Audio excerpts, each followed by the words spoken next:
नमस्कार।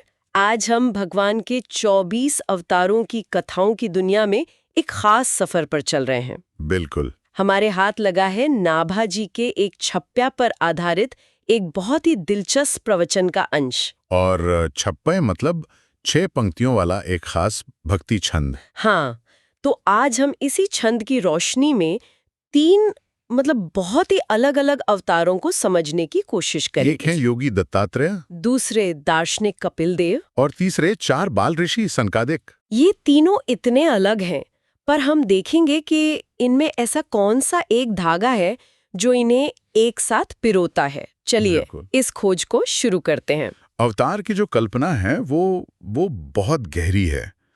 ये सिर्फ किस्से कहानियां नहीं है। सही बात है। ये एक खास मकसद के लिए, एक खास वजह से परमात्मा के सीधे हस्तक्षेप का प्रतीक है।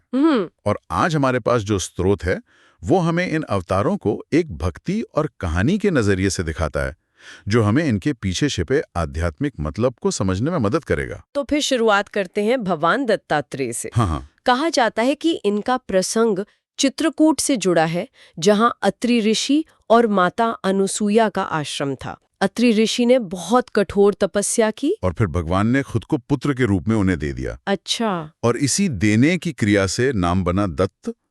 और क्योंकि वो अत्रि के पुत्र थे इसलिए आत्रेय। तो दोनों को मिलाकर नाम पड़ा दत्तात्रेय। बिल्कुल।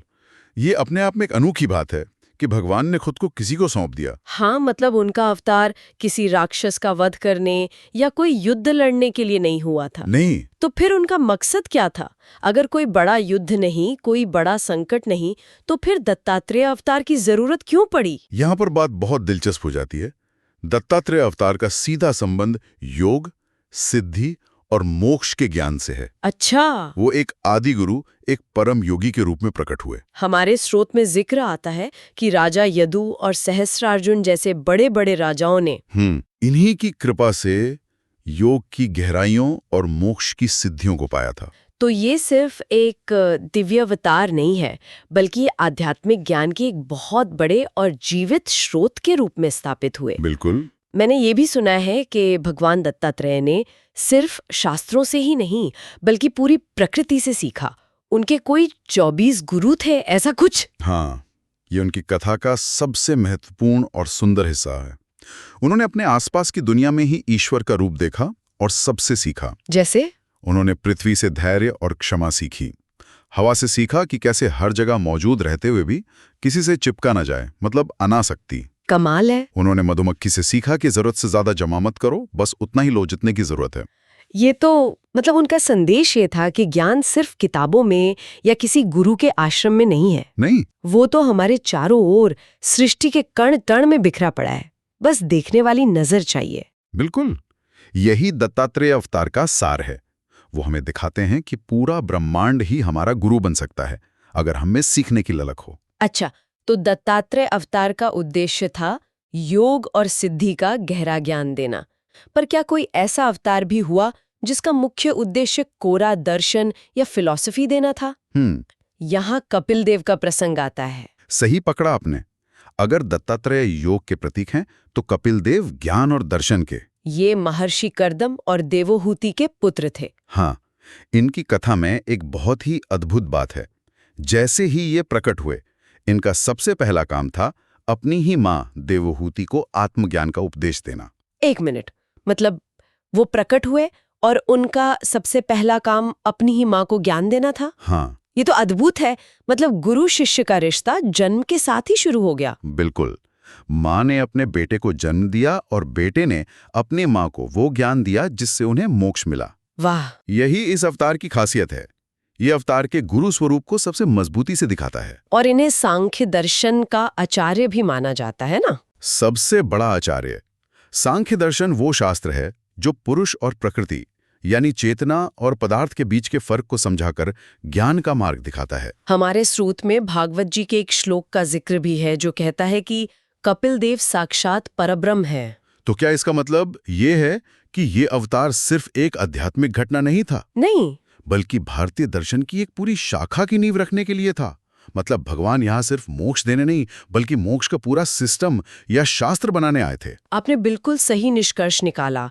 ये अवतार ज्ञान की एक पूरी परंपरा को स्थापित करने के लिए था। लेकिन इनकी कहानी यही खत्म नहीं होती। इनका एक और गहरा संबंध है गंगा सागर की कथा से। हाँ, राजा सागर के 60,000 पुत्रों वाली कहानी। लेकिन आमतौर पर तो यही माना जाता है कि कपिल मुनि ने गुस्से में आकर उन्हें श्राप से भस्म कर दिया था। यहाँ हमारा स्रोत एक बहुत बारीक लेकिन महत्वपूर्ण बात बताता है। क्या? वो कहता है कि उनका नाश कपिल मुनि के श्राप से नहीं बल्कि उनके अपने पापों से हुआ था। उन्होंने कपिल मुनि का जो अपमान किया उसे भागवत अपराध कहा गया है। एक मिनट, भागवत अपराध, इसका मतलब क्या सिर्फ अपमान करना है या कुछ और गहरा है? ये तो प्रचलित धारणा को चुनौती दे रहा है। बिल्कुल, भागवत अपराध का मतलब है भगवान के किसी भक्त या भगवान के ही किसी अंश का अपमान करना। इसे साधारण अपमान से कहीं ज्यादा गंभीर माना जाता है। अच्छा। स्रोत इस बात पर जोर देता है कि कपिल देव तो शांत और स्थिर थे, उनके अंदर क्रोध की कोई लहर नहीं थी। सगर के पुत्रों के शरीर से ही ऐसी आग निकली जिसने उन्हें भस्म कर दिया। मतलब ये उनके अपने कर्म का तत्काल परिणाम था। हाँ, मुनि ने सजा नहीं दी, सजा तो उनके कर्म में ही छिपी थी। वाह, ये तो पूरी कहानी का नजरिया ही बदल देता है। बिल्कुल। तो कपिल देव का इसमें क्या रोल था फिर? अगर हम इसे बड़े नजरिए से देखें तो यही कपिल देव थे जिन्होंने बाद में राजा सगर के वंशज भगीरथ को रास्ता दिखाया। हाँ? उन्होंने ही बताया कि तुम्हारे पूर्वजों का उद्धार तभी हो सकता है जब स्वर्ग से गंगा को धरती पर लाया जाए और उनका स्पर्श उन भस्म हुई अस्थियों से हो। तो देखिए, इस एक अवतार का काम पीढ़ियों तक असर डाल रहा है। हाँ, उन्हीं की वजह से आज भी गंगा नदी करोड़ों लोगों का उद्धार कर रही है। ये अद्भुत है। एक योगी, एक दार्शनिक। अब एक ऐसे अवतार की बात करते हैं जो शायद सबसे अनोखा है। ये कोई एक व्यक्ति नहीं बल्कि एक सामूहिक अवतार है, सनकादिक ऋषि। हाँ, ये बहुत ही अनूठी घटना है। सृष्टि की बिल्कुल शुरुआत में जब ब्रह्मा जी ने तपस्या की तो भगवान विष्णु 4 रूपों में एक साथ प्रकट हुए। सनक, सनंदन, सनातन और सनत कुमार। 4 रूपों में एक साथ, इनका मकसद क्या था? इस प्रवचन के अनुसार सृष्टि के शुरू में आत्मज्ञान लगभग भूल चुका था। अच्छा। तो इन चारों का अवतार ऋषियों तक उस भूले हुए आत्मज्ञान को फिर से पहुंचाने के लिए हुआ था।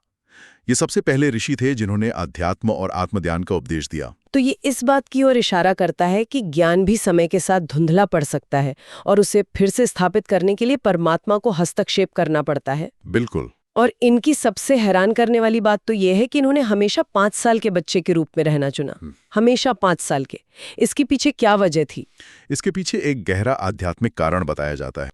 माना जाता है कि 5 साल के बच्चे पर माया यानी इस सांसारिक भ्रम का कोई असर नहीं होता। वो पूरी तरह से पवित्र और निर्दोष होता है। तो उन्होंने हमेशा बच्चा बने रहकर ये दिखाया कि वो सांसारिक मोह माया से पूरी तरह परे हैं। और इसी वजह से उन्होंने अपने पिता ब्रह्मा जी का आदेश भी नहीं माना, है ना? ब्रह्मा जी तो चाहते थे कि वो सृष्टि की रचना में मदद करे।